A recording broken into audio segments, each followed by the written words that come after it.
அந்த ரேஸ் நடத்துறது குறைஞ்சது 400 இருந்து 500 கோடி ரூபாய் செலவு செஞ்சிருக்காங்க அரசாங்கம் சார்பா. அந்த அதான் அண்ணன் கேட்க யார் அப்பா வீட்டு காசாங்க செலவு செஞ்சாங்க?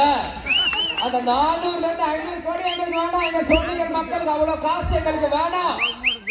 ஒரு 5 கோடில இருந்து 10 கோடி கொடுத்தீங்கன்னா சின்ன சின்ன அடிப்படை வசதிங்க மக்களுக்கு நாங்க செலவு பண்ணிட்டு போயிருப்போங்க.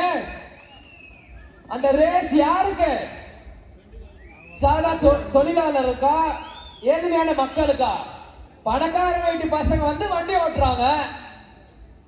அவங்க நீங்க 500 கோடி செலவு செஞ்சா வண்டி ஓட்டணும் இல்ல. அது ஸ்ரீபெரும்புதூர்ல ரேஸ் ட்ராக் இருக்கு, அவன் காசு கொடுத்தா ஓட்ட போறான்.